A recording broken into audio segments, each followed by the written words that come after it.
Hello, everybody, and welcome to this 34th Paul Pierce tribute episode of the Closers Podcast. I'm your host, Mark Alvarado, as always.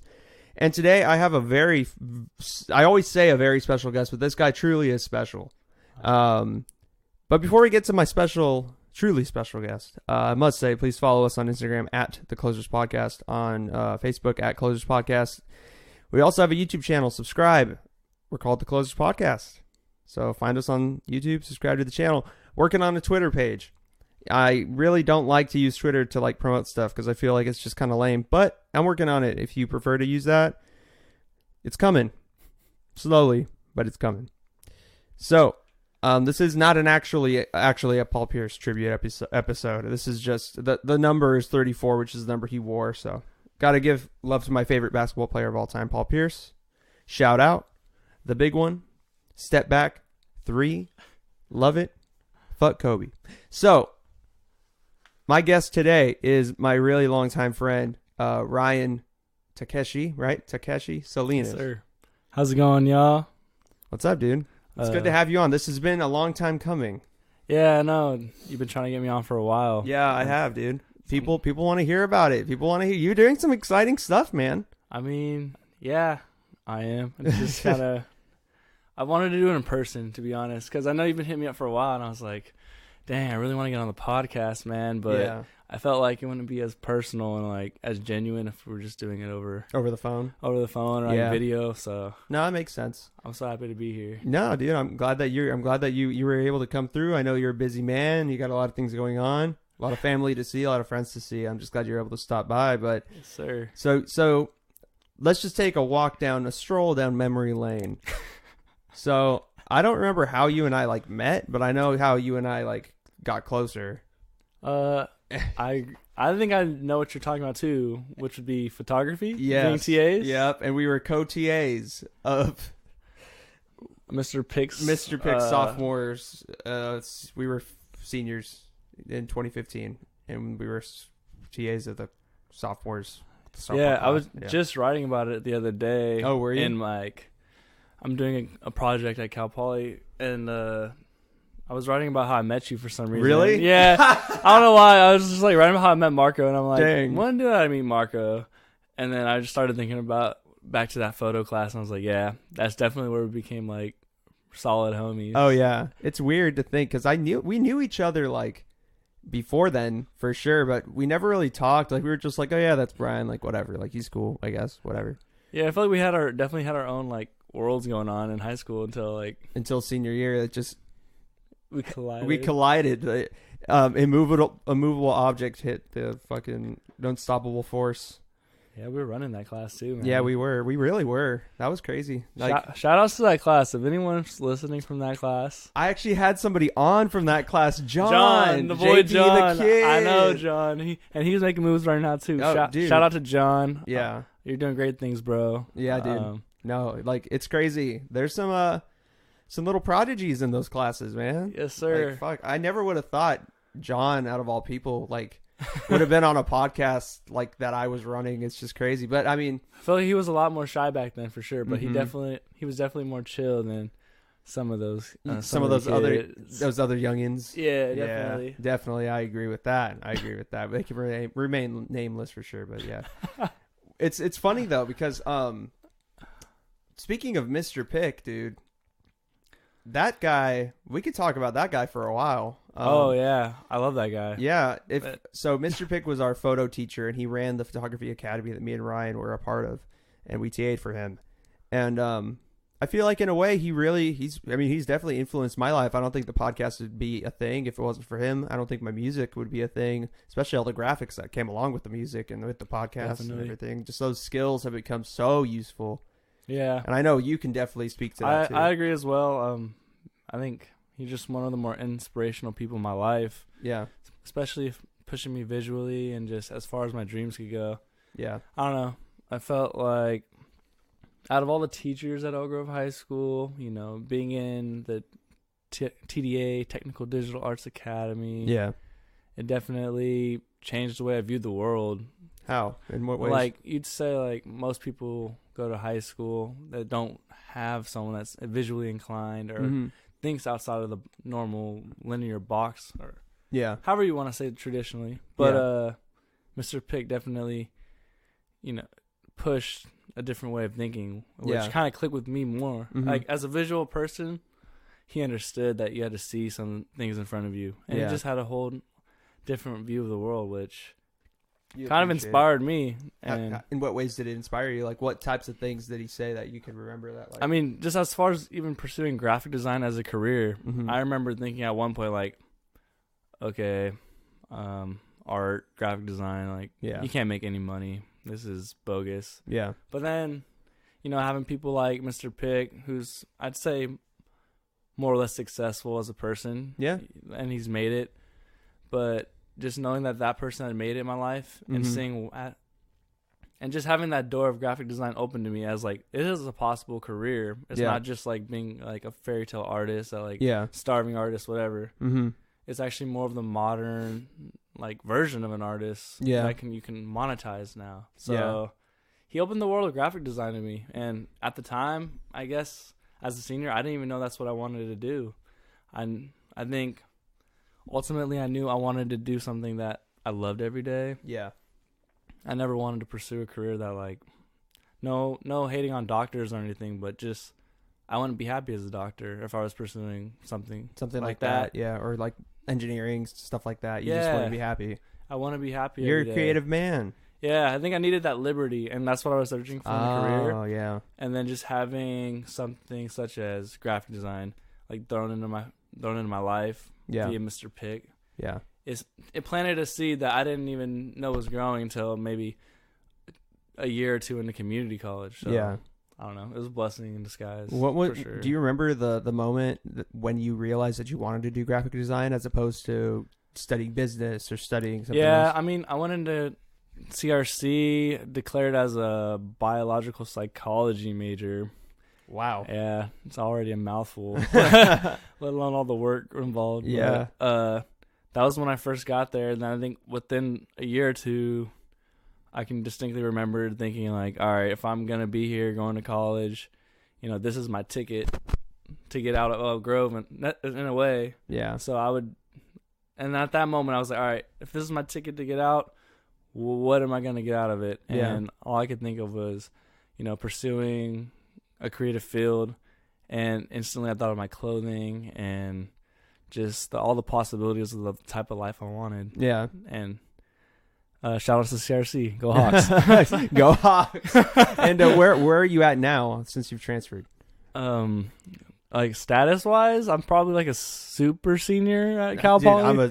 Me too. I'm a super senior. Oh, you're at Cal Poly. That's where you're at. Okay. So I transferred to Cal Poly a year ago. So wow, that's crazy to say, a year ago. Yeah, I'm going on my second year at Cal Poly, which is kind of crazy. But I've officially been in college for 5 years, which seems a lot longer than I planned on being in college, to be honest. Same here, dude. Yeah, fuck. Well, how do you like it down there? I'm assuming, you chose to go down there, so.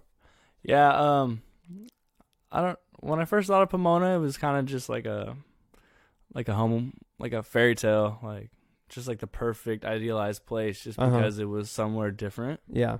But now that I've gotten there and I lived there for a while, I've realized it's very similar to Elk Grove. And is it? Places similar to Elk Grove as far as it's just a little city located next to a larger city. Oh, okay. And I don't know, it's like the grass is greener on the other side, like type of cliche. It was similar to that. Like, it was an eye-opening experience to realize, like, everything is going to look better until you're in that situation, and then everything just becomes a reality after a while. Yeah, reality catches you quick. Yeah, exactly. Catches up too quick. But it's an important lesson. I feel that it's good that I learned early. Mm-hmm. That way I don't fantasize and romanticize, like, just certain situations. I can look at things with a more clear vision. Yeah, I feel that's true. That's very true. What are some differences that you see from Pomona and Sacramento, Elk Grove area? Obviously geography, but yeah, geography's obvious, but like Sacramento, I did feel like I was in a box, or Elk Grove. Like, I felt like the people that I grew up with, the people that I was affiliated with, I feel like everyone knew everyone when I was here, and it kind of made me timid to kind of break out of my shell. Mm-hmm. But upon going to Pomona or just leaving, it kind of gave me an opportunity to start fresh with like a fresh ego and just like not really limited by anyone's opinion, because I guess I didn't care enough. Even though I shouldn't have given as much weight to people's opinions when I was home. Yeah. But it took me moving away and experiencing something to realize new. that. Yeah. Yeah. It was very eye-opening in that way. Do you think that was a big reason why, like, you started another brand, another clothing, because you had another one. You had your first one, Legendary Thread. Shout out. OG Shout Legendary out Threads. But then you went in a totally different direction with Takeshi Supply Co.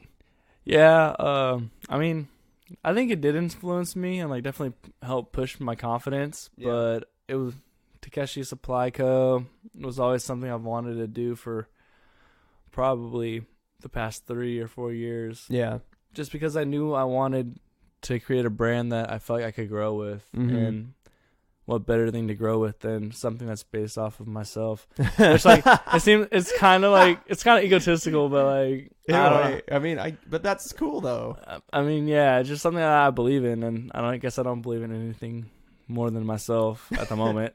I mean, but that works. That's perfect though. Yeah, but moving to Pomona though, it did give me the opportunity to like explore like. And actually establish my brand, because a lot of brainstorming was done in Elk Grove, but just getting out to Pomona definitely kind of showed me the reality of like, if you're not gonna do it, no one's gonna manifest your dream for you. Yeah. So it was like, it came to the point of, all right, I need to do it, and living on my own more or less in Pomona gave me the facility to do such a thing. Yeah, and it was just kind of it was a nice thing, just being able to start and the solitude that came with it. Yeah. Did it, like with the brand, how did you start with it when you were down there? Because I know everyone has a different way when they started their project. How did you start it? Just started at home. I went to Walmart and got a nice like big table. Oh, okay. Yeah, I mean, we got a setup in front of us. It would be a table just the same size. I'm gonna get you one, bro. Thanks. I'm nice right here. I'm using 2 tables put into one right now. Yeah, you could just cut the cost right there. cut the room, you know. But so I just went and bought the big table from Walmart, and I ordered. If anyone wants to do at-home screen printing, it's called Easy Screen Print. I'm pretty sure, and it's just like an at-home kind of screen printing. Nice. Like, I guess brand. Yeah. And you guys could use that, and that's just how I started, just in my room. And wow, I used that years ago, and it just takes a little bit of thinking, but you just start thinking in layers. It's like Photoshop layers. And if you want to get multiple colors, then you guys could figure that out, but it would just be some Photoshop layering. But that's how I started. It was in my room, bro. Wow. And I think that was the most genuine way to do it. Yeah. Not just because it's my middle name, but just because it's so. I wanted to get my hands on everything I made. Yeah. I could send it out and pay like $400 or $500 to get everything mass produced. Like 10 or 15 in each size, and they all look the same, and they all like. But like, even the hoodie I'm wearing right now, you see it has a line on it. It's because I made a mistake. But I mean, but you're like you embrace the imperfections. Yeah, in a way, it's like. I think that's what people look for, or like they value in things sometimes. It's like everything can be perfect, but when you have something that stands out or that just is your own or it's different, it's more special, and that it just goes across all boards. Oh, definitely. Having something that's one of a kind, always will triumph over anything that's mass produced. And I've always loved that, and the fact that I can put my hands on it just makes it more valuable because. Then I've experienced. Yeah, I've had an experience with that piece as well. So I don't know. So why clothing? Because you are just an artist in general too. I've seen your stuff, man. You're fucking awesome. Oh. So like, what about clothing calls your attention more than any other type of like art form? I've always been drawn to clothes, even since a little kid. I remember. my dad bought me a pair of Vans. They were super sick. And I was like 6 years old. Uh-huh. And I just wanted to wear the shoes so bad, but they were for Easter. But I begged and begged, and finally my grandpa like let me rock them just for like 10 minutes around the house. 10 minutes.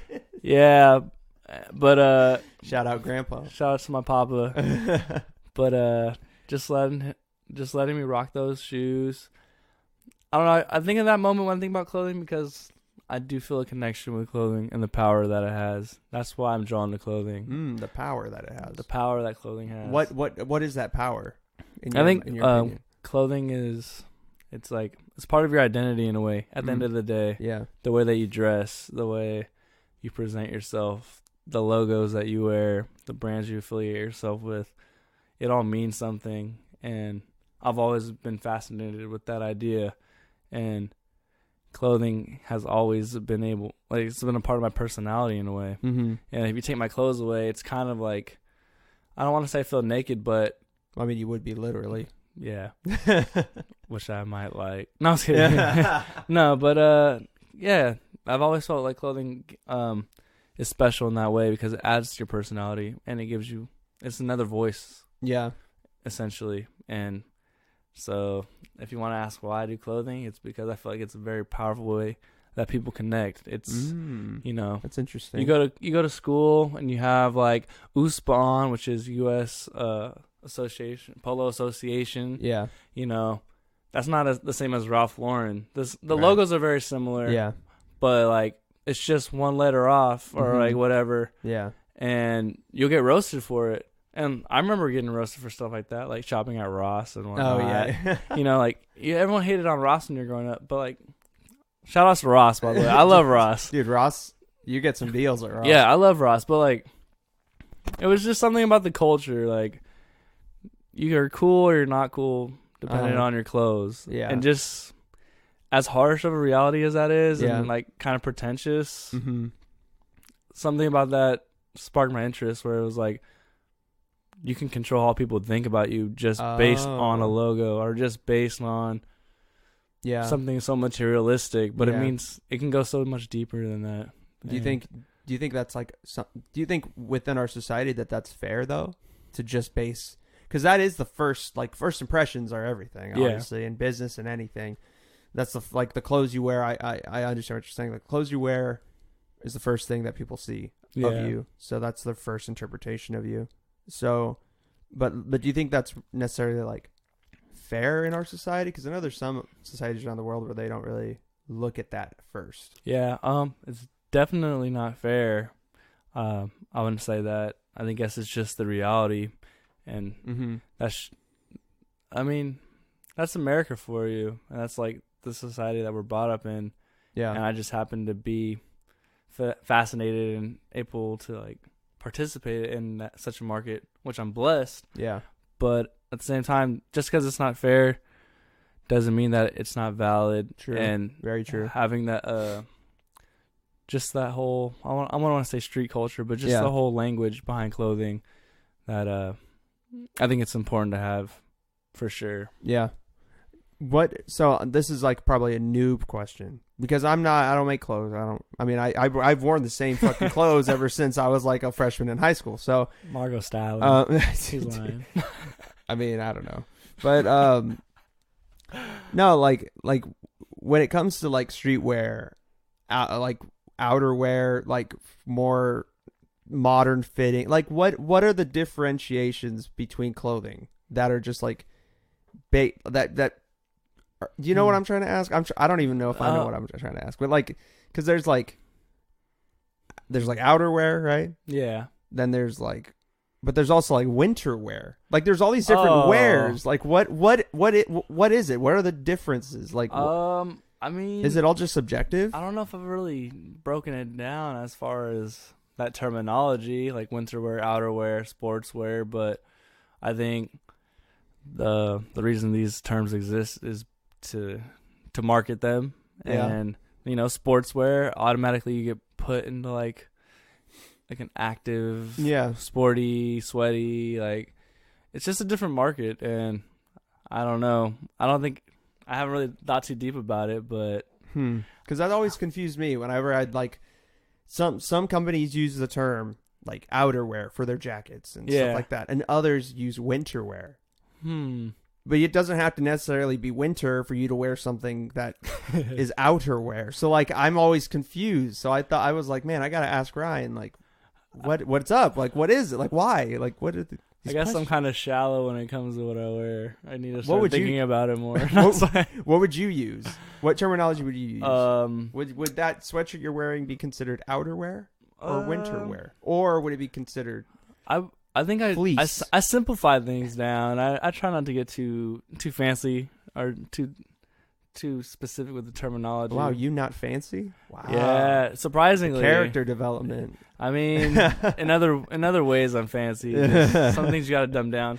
I mean, I would call this a hoodie. A hoodie, honestly. Yes. But if you wanted to broaden that category, I'd say outerwear. Yeah, outerwear. Yeah. Okay. Winterwear just seems too specific to season. You know? Because it might be fall or it might be spring and you're cold and you can't wear it because it's winterwear. Maybe winterwear's for like literal like snow.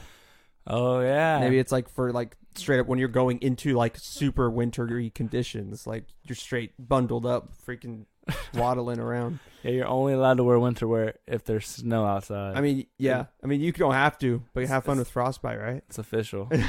We make the rules here. We make the rules. That's right. Yeah, I mean, I don't know. I've just had that question because I've just seen so many different terms be used. It's just like confusing sometimes. Oh yeah, I mean, I love it. I'm all for the industry and all the terminologies and just small details. It's fun to me. What connections have you made within the industry? I've met a lot of. I wouldn't say it's like huge associations yet. I'd say yet because. Just because we're not as big as we want to be. Yeah. But I've met a lot of brands through people at Cal Poly. Oh, really? And through, actually, coworkers. Oh, wow. I work at Chili's, by the way. Shout out Chili's. Welcome to Chili's. Do you say that? Do you have to say that to people? I will next week when I'm training to be a server. So, hey, get those tips, boy. Yes, sir. Come through. $5 margaritas every day. All right. Really? Yes, sir. Don't mind if I do. But as far as connections, shout outs to 2008, Wavy, Taxi, Keep Lookout. Oh, Keep Lookout. Yes, sir. Those are some of the brands that I've come into affiliation with. Ethan from Cal Poly. I met him in my, 2D drawing class? Really? Yeah, and he was the first dude that was like, hey, man, I make clothes out here as well. And it kind of just opened me up to this whole new realm that takes place in I think Rancho Cucamonga of just underground people that print their own stuff, have their own vision. Shout out to Space Bliss. Space Bliss. Yeah, that's a sick name. He does like magazine. He does like a magazine editorial, and he usually puts on the homies.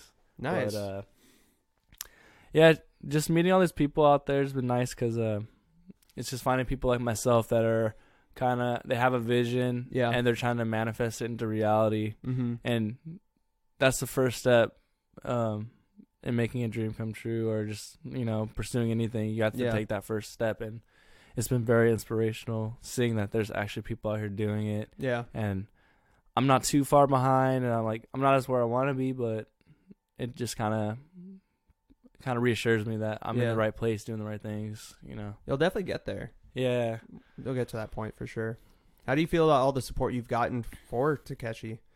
Like, it's been pretty overwhelming, bro. And I'm not even like in that, like the eye of the storm. I'm just like around it. And like, I'm just like, whoa, this is crazy.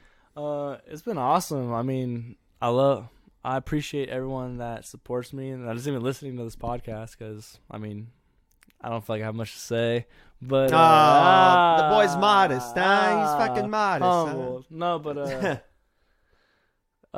it's definitely very humbling having people that are like, okay, I fuck with your vision, especially just because I feel like Takeshi was always something so close to me. Yeah, and that I wasn't even sure if I wanted to share with people because if they did turn it down, or if they're like, this isn't gonna work because I don't know. I don't like it, or whatever. It's your name, or like whatever. It was like just getting over that fear of just pushing something regardless of what people were gonna think. Yeah. And then having them like actually, reciprocate like love and support was like, it's like the greatest feeling, and I'm sure you feel the same with your music, bro. Because I'm so proud of you for thank kind you. of busting out and doing it, because like I said, that's the first step. Yeah, dude, it took a lot. Just like you were talking about how like with Takeshi, you were brainstorming it while you were still here for like years before you even like took that first step. Yeah. Same thing with all my music, dude. Like I had just even taken the first step in like just recording stuff. I was just thinking about it, writing songs. Like I don't know. It's just crazy to talk about how you and I went, as far back as like senior year, and to see like those two TAs from that specific class now, like doing our own independent things creatively. Like the parallels. It's crazy. Our lives. Yeah. And that's why I wanted to have you on. 'Cause it's just like, I don't know. Like I wore a Takeshi shirt at my first gig. Hey, dude, custom Downer/X Takeshi. Yes, sir. Crossover. One of a kind piece. That makes me so happy, my guy. I'm gonna shake your hand real quick. Yeah. No, dude, that was sick. I got so many people coming up to me being like, dude, like, can I get one? Dang. And I was like, I'm like, dude, I don't think that's possible. It's impossible. I mean, nothing's impossible, but look, dude, I don't have any on me, but check out this dude's brand on Instagram, and like, hell yeah, people were all about it. Like Tito was wearing his blue long sleeve. Oh, nice. Yeah, Tito's always supporting. So yes, and then I think Jake wasn't wearing his at the time. He didn't have it. But yeah, like shouts to Tito, shouts to Jake. Dude, your brand is a hit, and like even within like the scene I kind of roll with, people love it, of all kinds. It's gonna be successful. It's all about exposure at this point, I feel. Thank you, man. It's definitely a vision that's always continuously changing, and I'm always brainstorming. But I hope to grow it into something that people can always relate to. I mean, my biggest concern, I guess, in life or whatever it may be, is to connect with people, and I think clothing is the strongest way that I'd like to do that, or I know how to. Yeah. So as long as I keep connecting with people and continuously improving my designs, that's my goal right now. Yeah. And just hearing that people, even if they just like the font I use or the color palette that I use, I appreciate those details, because that's what I'm focusing on. Mm-hmm. But yeah, man, I remember. I'm so happy you're doing music now, because I remember when we were in San Francisco. Oh shit! Maybe like a year and a half, 2 years ago. Probably 2 years ago now, for a emo night. My first emo night ever. Yeah. Yeah, dude. And I remember just like waking up pretty hungover, and you like pull your laptop out and you're like, "Hey, bro, like I recorded this one song. Like, let me show you." It was about like Which one was it? Was it Curb? Yeah. It was Curb. Yeah, it was Curb. It was before I even put that out. Yes. No, that's my first single that I put out. It's on YouTube. Yeah, it was. Yeah. He pulled out the OG Curb, and I was like, bro. At that moment, I was like, "Yeah, you need to start putting out music," because I knew when you showed me that you were on the verge of like. That's when someone's on the verge of like, all right, this is my dream. I've kind of made like this prototype, or like I've dabbled into it. Yeah. I'm testing my feet in the water, and like now you just need to jump in. And I was like, I was like, all right, bro, I can't wait for Marco to jump in. Dude, yeah. And then you did, and I was like, fuck yeah. Now we're out here. We're both like swimming in this giant ocean. This giant ocean of creativity and endless possibilities. Juices. All types of juices. Ugh. But yeah, no, dude, that is crazy. I totally forgot about that moment. Because honestly, like I look back at that first song, as you do probably with like your early stuff with like Legendary Threads, or even prior to that, and you're like, man, I was so like young. Like if I could redo it now, like I can, but like, and you could too, but like, if I could go back and like teach myself how to do it the way I know how to do it now, like. Oh my God! I wish I would have been able to see that, but it's just it's cool to hear the people that have heard the early stuff to support. Of course, and like like you said, it would be really lovely to redo things right now with our new mindsets. But looking back and just having that time capsule of like, this is how far I've come. Yeah, it's a beautiful blessing. That reminds me, I gotta pull this out. Oh man, where is it? Marco's currently searching the closet right now. There's something I gotta. Oh, here we go. Here we go. Oh, we'll put out the legendary threads. Oh man, yeah. Let's talk about this shirt real quick, dude. Man. Yeah, so I have a limited edition legendary threads, one time only, yellow and red tie dye, black ringer tee. Yes, sir, the ringer tee. And wow. These were made probably circa 2017. Maybe even earlier than that. Was it earlier than that? Might have been 15. What? Yeah. No way. I was back from SF then. I remember buying that when I like first came back from. Oh really? Oh yeah, it might have been 17, so 16, 17, one of those. Definitely. Yeah, I mean, what can I say about this shirt? I mean, I did get this one printed, which is why I want to say it's not as close to me. Yeah. But I still love this shirt just because of the ringer tee, like the accents on the sleeves, the black and the collar. Yeah. But this was a fun project because I ended up taking like a huge batch of them that didn't sell and tie-dyeing them and re-releasing them, and the people ended up buying them. Yeah. And that's when that was like when I realized like I like getting my hands dirty. Like really? It's fun getting shit printed and just flipping it, but like getting your hands dirty, that's where all the fun's at. And tie-dyeing kind of like reminded me of that. Like I want to get my hands dirty when I make something. And then we can sell it and it's fun, but like that's not the important part. Yeah. No, that's how. Yeah, I remember seeing that shirt. I was like, dude, I got it. Because I remember I would always tell you, like, bro, whenever you release more shirts, I'll buy one. Yeah. And I either didn't have money or I never saw like the promos for it. And I finally saw one. And I was like, all right, dude, I'm coming over tonight. I'm getting a fucking shirt because I keep saying it. Much love, brother. You always support it, man. Dude, always. You have to support. As our friend Jake always says, boys support boys. I love that saying. Shout out to Jake. Boys support boys. Boys support boys. I mean, Jake Jonah Jameson Phillips himself. I have your CD hanging on my wall, Marco. You do? Yeah. Holy shit. Yes, sir. Wow. It's yeah. Fun fact too. Ryan actually was the one who took the photo. Yeah. He actually took the photo of that's on my EP, the Downer Happy Hour EP. Yeah, we shot that in my backyard. Yeah. In the pool. In the pool. On a summer day back in 2018. On a beautiful summer day. Good old days. Marco hopped in my pool with full clothes on. All black, and floated around. And floated around face down. Drowning a little bit, but it was for the aesthetic. I had to feel it. I was honestly surprised when you're like, hey man, I'm using that photo from like 2 years ago or whatever. Really? And I was like, I forgot where you took that picture. I'm like, hell yeah. Yeah, dude. I love that picture because I remember it was bigger. Like it was like super, I don't know. It was like super just zoomed out. Obviously. Yeah. And then I had to zoom it in, which tying it back to TDA because Mr. Pick would always be like, you got to look closer into the shot. You can't just focus on the big thing. You got to focus in, and that's where the beauty lies, is in the little details. And I was like, yes, Mr. Pick. Zoom that in. And I was like, yep, that's the one. You have the eye, bro. That's the thing. The eye? I don't know. You got the eye, man. The eye? Well, I learned from my peers, some of the best in the game. So...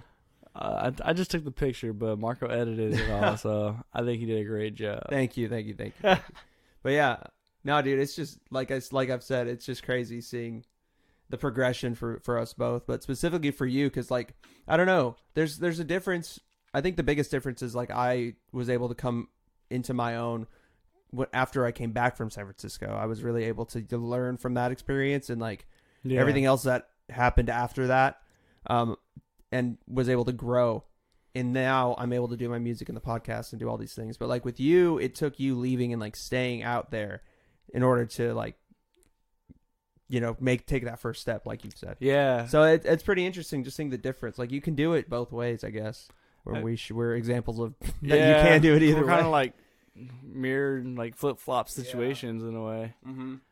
But I think for anyone listening, the 5 of you that care, these got a lot of listens, bro. Yeah, that's awesome. Yeah, about I'm happy. Probably 35 per episode. Oh, it's dropped off. It used to be way more, but it's still sizable. It's okay. You got a core following there. Yeah. I think for anyone listening, moving away is. I don't want to like romanticize like it's the only way out or like possible, but it definitely sparks something inside of you. It's important. Yeah, it definitely is important to just experience and feel that independence and almost kind of the fear. Like you get that fear of failing a lot. Like even if it's like failing to pay rent, you learn how to handle and manage yourself, your fears, your like anxieties, everything. You're responsible for it. Yeah, your money. Financially, dude. Fucking like Wendy's 4-for-4s. Oh, my God. Dude, the 4-for-4 saved your life. Dude. Yes. That's the best bang for your buck, my man. But, move away if you haven't. Uh-huh. And you can always move back, I think. Ask your parents. But what are some lessons you've learned from moving away? Some of the biggest ones. It's okay to be alone. Number one. Yeah! Not in a depressing way. I mean, Marco might write a song about it. But it might be in the works right now. I don't know. Maybe may not be. Grab the guitar. It's time right now. Live music on the fucking part. Yeah. No, but really, like, I don't know. I've been a pretty social guy my whole life. Yes. I think I was in and out of relationships for a while too, where it was just like, you're not really alone, mm-hmm. And it's normalized now. Yeah. Like, a lot of people are just.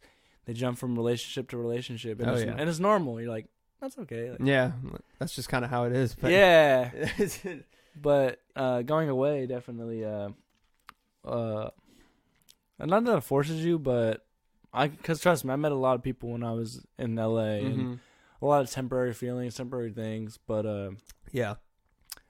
ultimately, I've been alone for like a year now. I haven't dated anyone, and it really taught me that it's okay to be alone. Like, genuinely, just, like, be okay with being with the person who is yourself. Yeah. Like, learn that person and, like, be okay and accept it. And I think if we're talking about things that I've learned, that's been, like, the biggest and most helpful thing. Because for a long time, it was, like, no, I need someone. Yeah. And, like, who's going to be there for me at the end of the day? But it's, like, and when you find out that that's yourself, then, it's a cold reality, but it also kind of relieves you. It's kind of beautiful in a way, too. Yeah. Because that dependence you kind of thought you needed just goes away, and you're like, wait a second. Wait, you mean I can do all this by myself? I don't need anybody else? Yeah. Who would have thought? It's just like, I don't know. It is beautiful. I've definitely had to realize that, too. To an extent. But yeah, like, I remember when I moved back, I don't know, like, I feel like when you move back, you just appreciate everything so much more from home too. Oh, 100%, yeah. Bro. Yeah. Do you have anything else? I'm gonna cut in real quick. No, cut in, yeah. Even being home for like a couple of days, I haven't been home in like 8 months probably. So it's been like the longest I haven't been home, I feel. But yeah. Just the energy is different. Just coming back and soaking up the energy. There's so much love and so much comfort and familiarity in the air that it's nice, but I want to experience that if I was here constantly. If I was still just chilling around here, which isn't bad. Like I love this environment, but it definitely hits different when I'm away for so long and I come back and I'm like, oh, I have people that love and support me regardless of anything. Yeah. When opposed to LA, where it's starting fresh and you kind of gotta, pick and choose and prove yourself to certain people and whatnot. So, just that feeling of the feeling of home is always nice. That's definitely true. Yeah. Yeah. I know it's different. Like when you keep yourself busy and you're still like home, quote unquote. Yeah. As opposed to just go to school, go to work, come home, and just kick it. Like, I don't know, because I feel like there's times where I don't even see my parents because I'm so busy. Like my mom's asleep by the time I get home. When I wake up in the morning, my dad's he's asleep because he works nights, and then my mom's asleep still. So like I leave, I come home, and I never see anybody.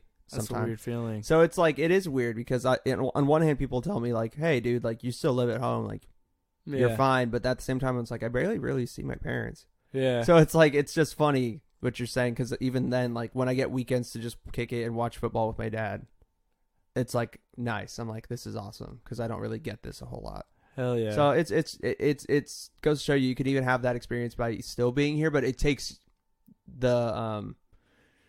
you to push yourself to be super busy and like trying to achieve all these different things and be driven enough to not be around your family. So you're a pretty busy cat, bro. I respect you for thank you, dude. Everything you're juggling. I appreciate it, man. Yeah, you are too, though. Like with everything that you're doing down there, I know, like school, you have a car down there, right? So you're able to at least drive. Okay, that's good. Yeah, I'm always whipping it. Because the bus system, dude. Honda Accord. 2004 shout outs. Really? Yes, sir. You know the VIP package.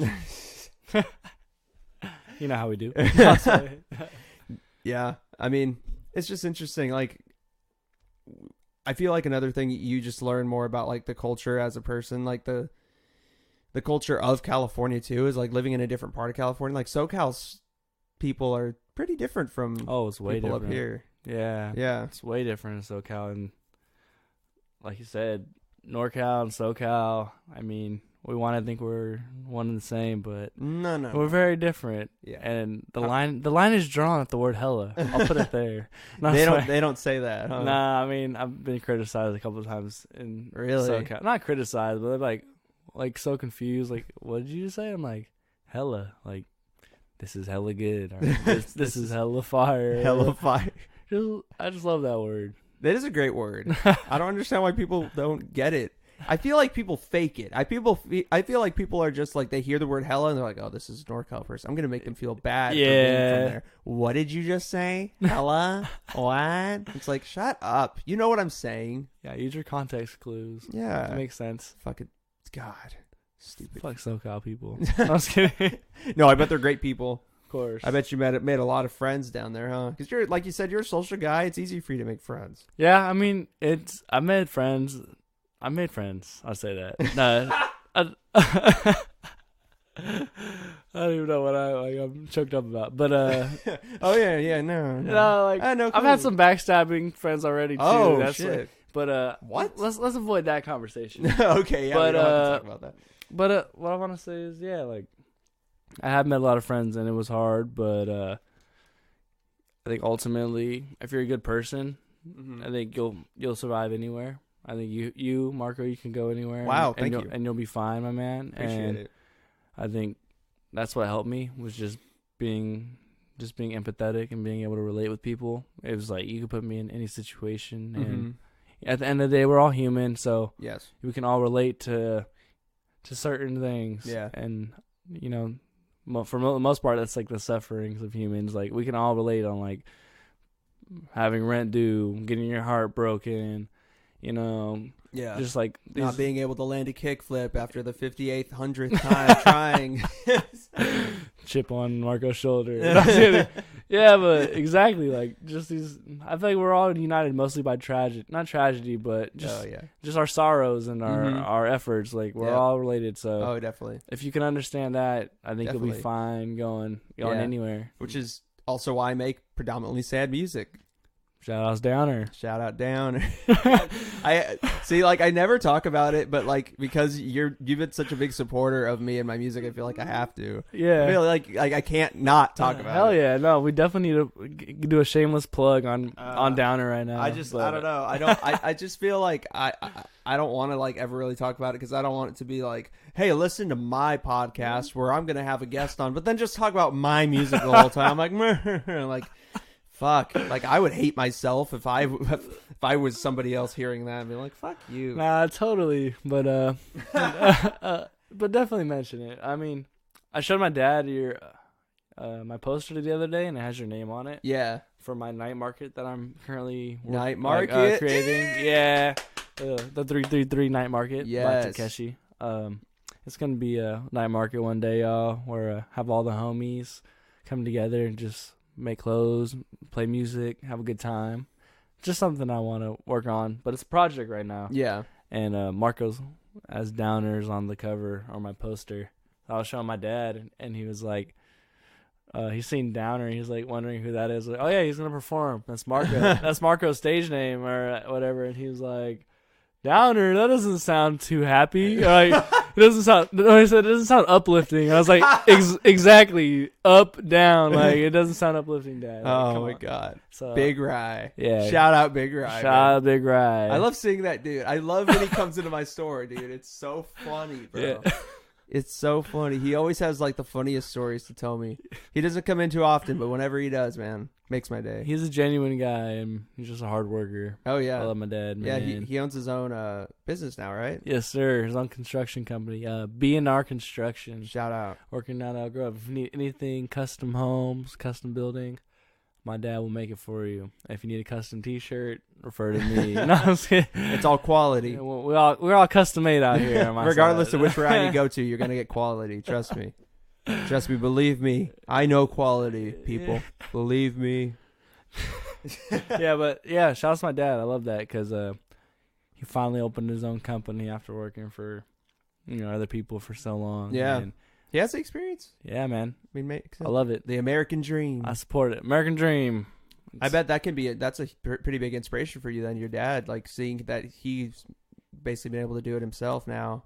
I bet. Yeah, in a way, it's been very like I don't know. Nah, I don't want to say I don't know, but inspirational a little bit, but more or less it just kind of reassures me that you can do it. Yeah, it gives me confidence that my dad's always pushed me to be a business savvy person, which is why like I don't want to say I am business oriented all the time, but it's where my foundations of business were instilled in me. Was my dad. There's a book called Rich Dad Poor Dad by forget the guy's name. Yeah, I know the book. Yeah, I've read part of it too. Yeah. I was like maybe like 10, really? 9 or 10, and my dad's like, "Here, read this here book, boy." And I'm just like reading it. I'm like, "What am I reading, bro? Like, this makes no sense at all." And like that's just what give you a sense of how my dad was. He was always very like realistic and wanted me to think a little bit quicker about business and just life in general, I guess. Yeah. Just because he was so he had me when he was 16, so just because he didn't really, I guess he didn't have like an opportunity to really settle down and learn certain things. He was kind of just thrusted into the world. Thrusted into like figure it out. Yeah, exactly. Into adulthood. Yeah. So I feel like that might be part of where the fear was instilled of like, all right, I need to make sure my kid is like business and money smart and all this stuff, which like I still can't say for crap. Like I try my hardest. Like I'm better, but like dang, it's like sorry, Big Rye. Sorry, I failed you, father. But no, I think I'll be all right just because like on a foundational level, I was told that money is like a tool, and I've never been given things for just free like that. So yeah, you had to work for everything. Yeah, it was definitely work for everything you get, and that was important for me. Mm-hmm. Yeah, because I remember in high school, like you started working. You were one of the first people that like I knew that had a job in high school. Yeah, I think I started working junior year. At Happy Garden.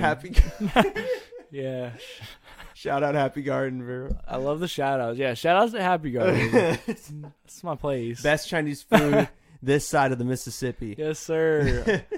Old Elk Grove. Yep. This side of the tracks. Yeah. No, but I did start working there, and that was because I wanted a car. So my dad was like, if you want to drive, you better get a job. And you were like, fuck. I was like, fuck. And that's my first job, man, and I've been working ever since. Yeah. Like, yeah, that is crazy. Now I just surprised that I remembered that.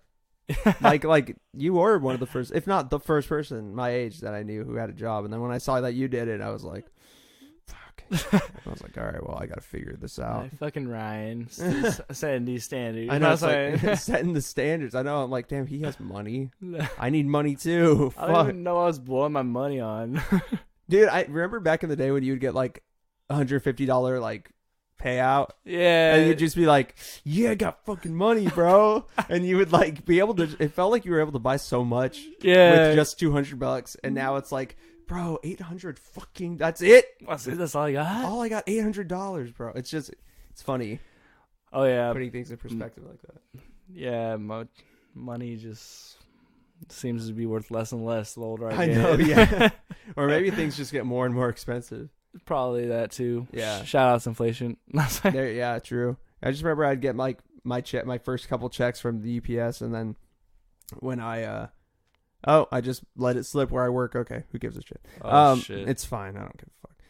We don't record there anymore, so it's not a big deal. But when I would first get my like first couple checks from there, and I would just like blow it on like clothes and stuff. Yeah, exactly. And I would still have like $70 left over. I'm like, oh, dude, this saving shit's easy. Yeah, exactly. And now it's like, I have no money. I have nothing. Yeah, it's funny. That's so funny. Yeah, like used to ball out with every paycheck. I think that's where it all went. Yeah. Or else I would probably have a nice savings saved up from working all these years. But yeah, you know, you got to buy this stupid stuff. This might be random, but I remember one time when we were TAing, you were like, we were sitting there playing like RuneScape or something.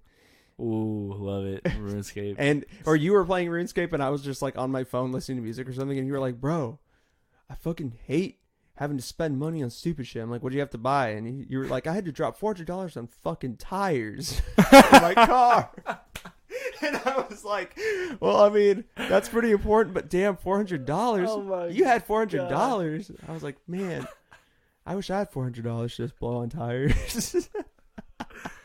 That's so fun that you remember such a small like conversation. I don't know why that stuck out in my mind so much, but yeah, that was funny. Shout outs to those tires. Cause with Mona, I mean, I hate buying tires, man. That's like one thing I hate buying. Even to this day, it's like... Really?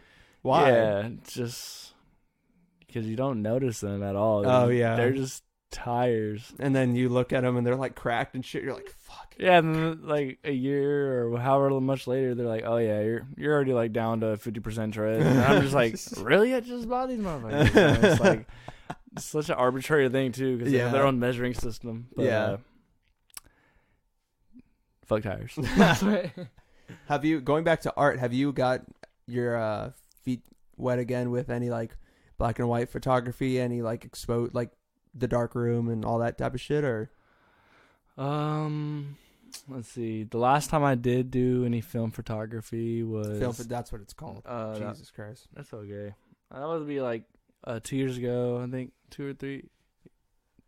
My last semester at CRC. Oh, okay. It was the last time I did film photography, and for anyone that doesn't know, that's kind of where I started my photography journey at Elk Grove High School. Man. The dark room. Those were the days. Yes, sir. Phenomenal system, by the way. Just because, like, I don't think anyone else is doing film photography in high school. Not that I know of. Yeah, so it was awesome getting to learn the techniques and stuff. So when I was at CRC, it was kind of just like quick refresher, and then I was like, all right, let me run with this. I know what I want to do. Yeah. And that was the last time I did film photography, but I definitely love it.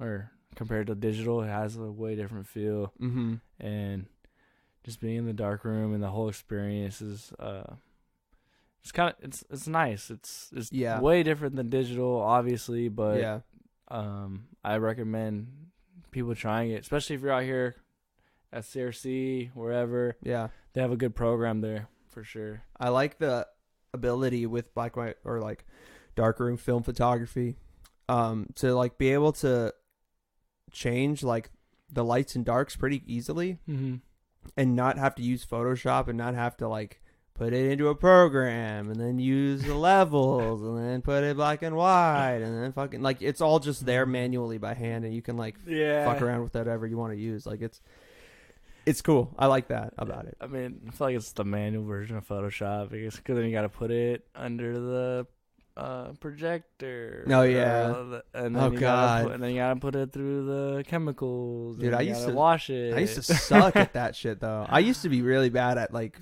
film photography. Really? I prefer digital so much because I was more a composition guy. I wasn't all proud about the process. Now I'm about the process, and I feel like I'd be better at it. But like, it's definitely I don't know. If you find value in practices and just certain art forms, it is fun. Like running things through chemicals and getting your own physical reactions like right in front of you. It's very nice. Yeah. But yeah. Would you ever incorporate photography with Takeshi, the brand? At some point, maybe? Yeah, I would love to. I mean, especially for marketing or advertising, whatever it may be. I would definitely like to do my own photography. Yeah. Just that way I can capture my my own personal unique vibes for the brand. Yeah. And I think I'm not sure about transferring it onto t-shirts or hoodies just yet, just because I don't know how I would do that process. Yeah. Just because of the method that I'm using is more object and shape based and not really it's not photo transfers at all. But I think photography can be used powerfully in clothing. Yeah. But I don't know. I think as far as right now, I'm looking just to use it more as an aesthetic or a vibe to kind of explain where my brand is going. Yeah, exactly. That makes sense. Or would you ever, or are there any plans to get into the world of shoes? Shoes. Because I know you love shoes. I mean, I've definitely dreamed of doing a collaboration with Vans one day. Yeah. If Vans ever wants to like hire me or hit me up. Vans, please hit me up. The podcast so I can hook it up. Yeah, sponsor the podcast. Send us shoes.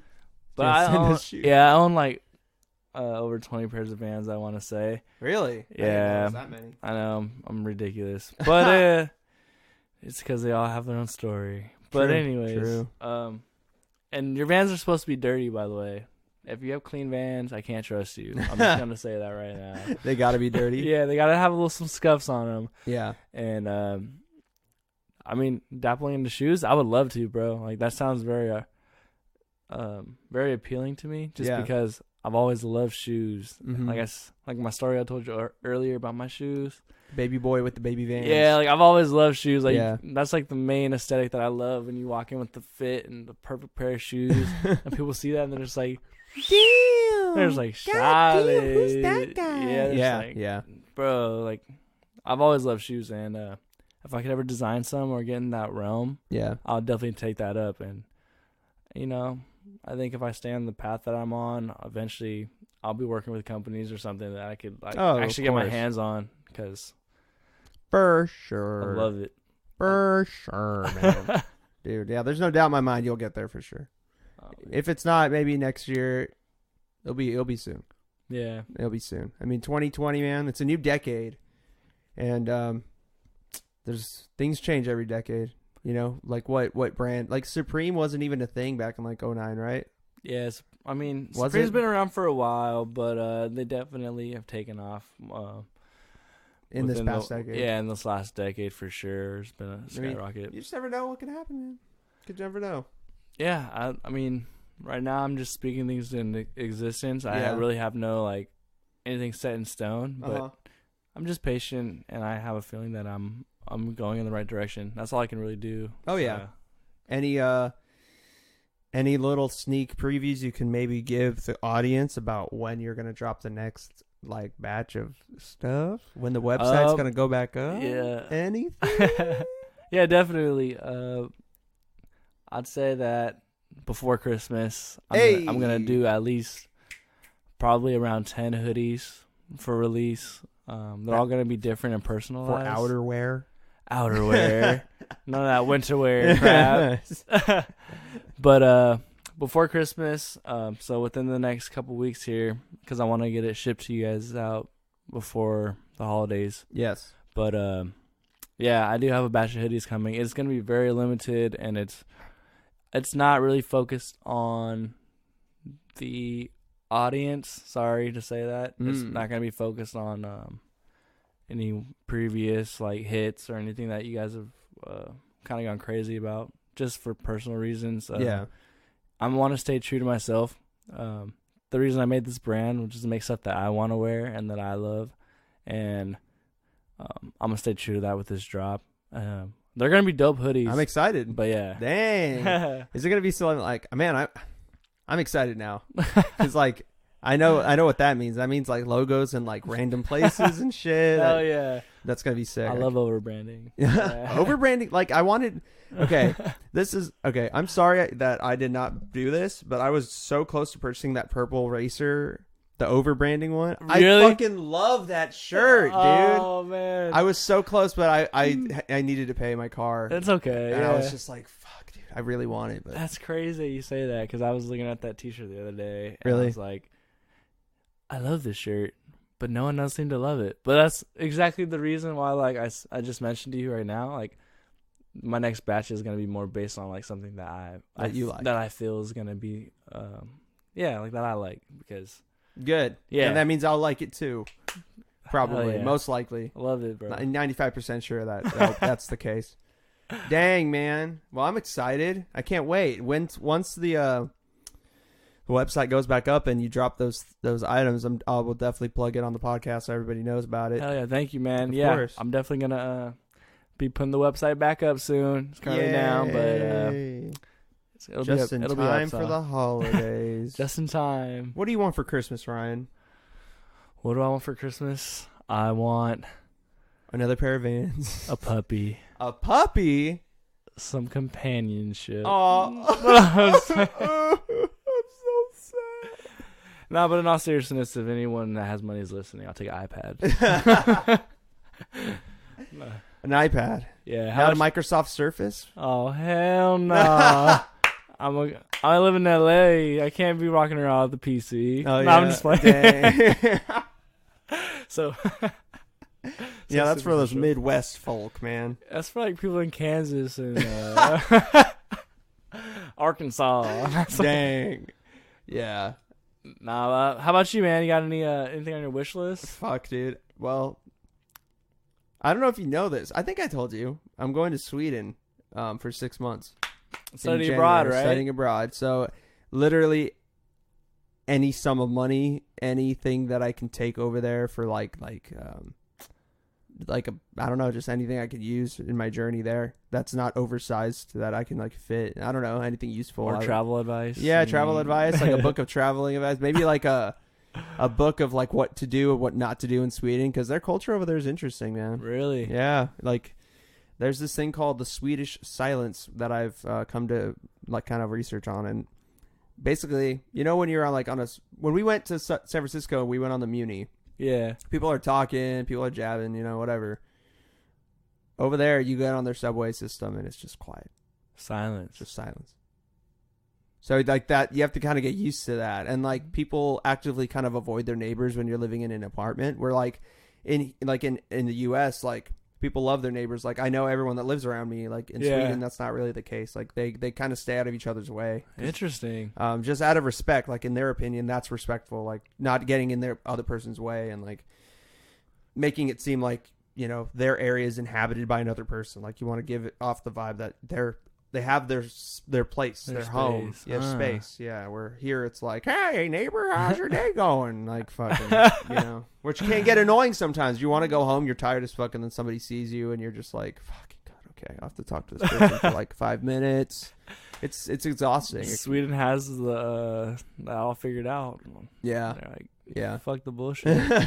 Exactly. Leave me alone. Yeah, leave me alone.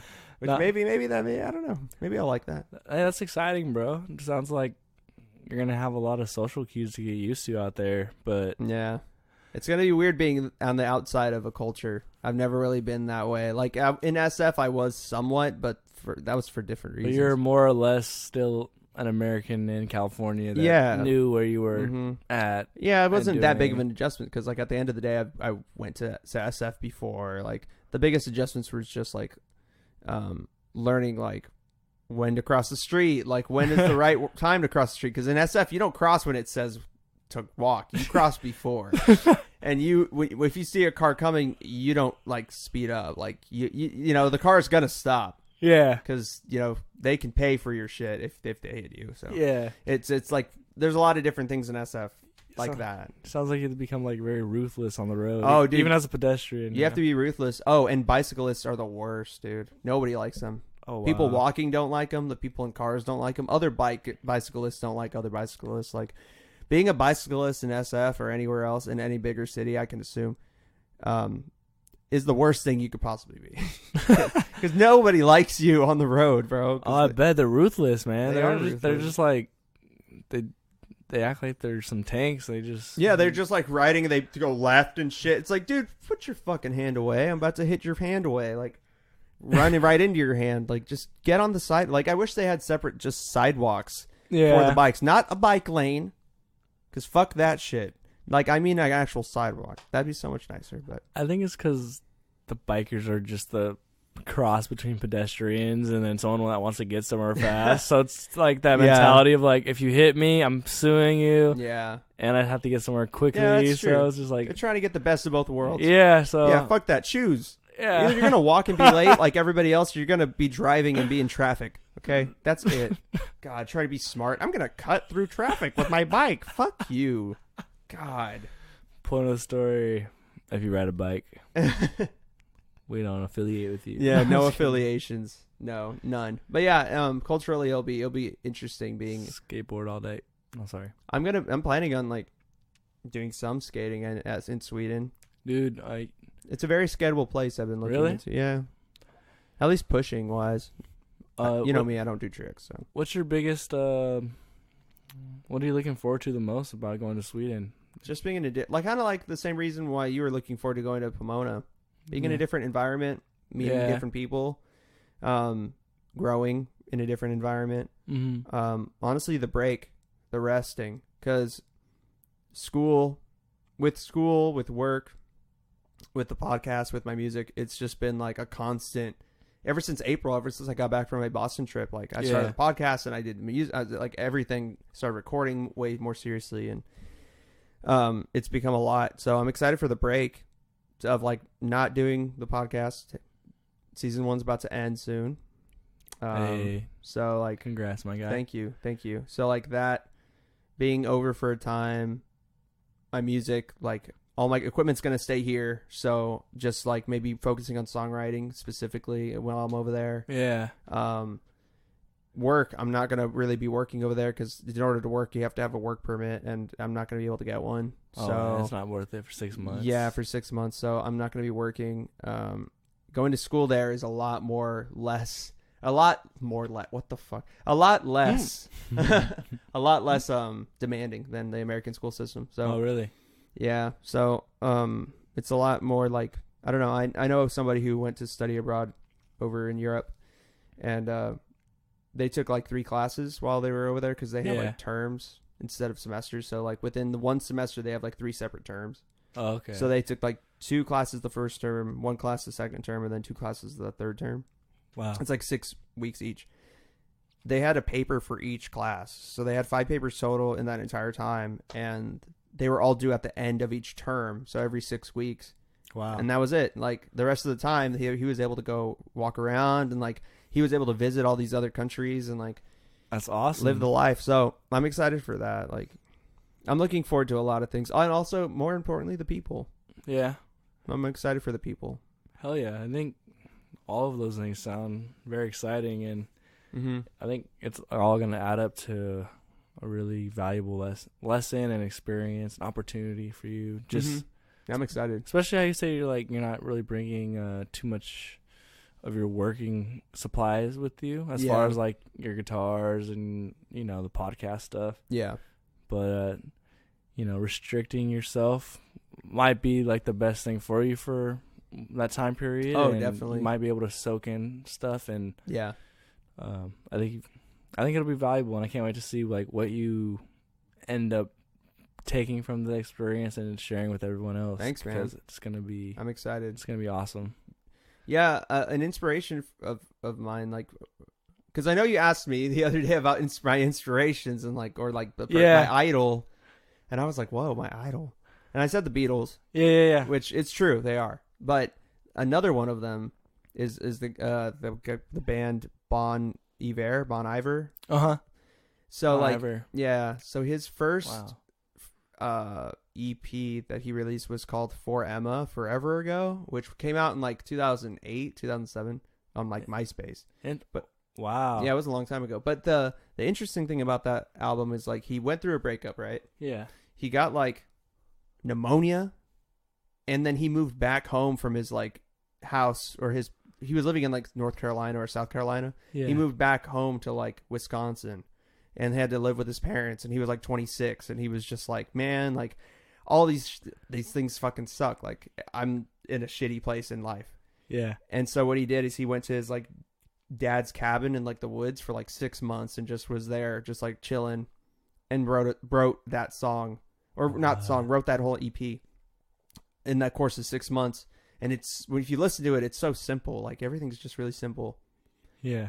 But like it became one of the most iconic like indie albums of the 2000s for sure. And like, it's just inspiring. Like sometimes when everything falls down and you just have to kind of regroup, and through that process of regrouping, something amazing comes out of that. So yeah, and nothing that severe has happened to me ever, getting pneumonia, getting broken up with, and having to move back home all at the same time. That's pretty crazy. But yeah, I'm putting myself in a situation where I'm going to have to be alone and kind of having to regroup and see where I'm going. Yeah, I feel like. definitely. That So, definitely does seem kind of like a synonymous situation. yeah, like, exactly. Not on purpose, like the 6 months thing, but yeah. I'm not going to be there for. Yeah, yeah. He's like doing the exact thing, but no, not like. I get what you're saying, and yeah, take that time and definitely soak it in and find yourself. Oh, definitely. I've been trying to find myself for a while, and just because I have some things figured out, I don't have everything figured out by far. So, but that's good though. Like realizing that is pretty important, because without realizing that you don't have everything figured out, you won't allow yourself to grow. Yeah. Because I mean, I don't know about you, but when I was younger, I thought that I had everything fucking figured out. Like I kind of knew everything I wanted to do, who I was, and I was wrong. Yeah. I think a lot of people go through that, but definitely realize that, and man, I'm excited to see where everything takes us, my guy. Yeah, definitely. I'm so excited for the future. What do you have planned next year? Anything big going on? Next year, let's see, what do I have planned next year? Just continuing my brand, continue to keep growing, connecting with people. I'm considering moving from Pomona closer to LA, maybe in downtown LA, actually. Oh, sick. Yeah, I've been looking at places, and the way it all kind of balances out, it's not much more expensive. Mm-hmm. I think I would just be commuting a lot more to go to Cal Poly. Yeah. But I'm out there for the culture anyways, and I kind of want to be closer and more a part of it. Yeah. So that's something I have planned for next year as well. And nice. Just finishing up school, getting my my BFA, Bachelor of Fine Arts. Dang. Apparently there's a difference, and I just realized. I just got told that I was getting a BFA instead of a BA, and are you happy about that? Or super stoked, because like the way they described it, they're like, yeah, this is like fancy. And I was like, hell yeah. Bachelor of Fine Arts. Just that. You hella fine.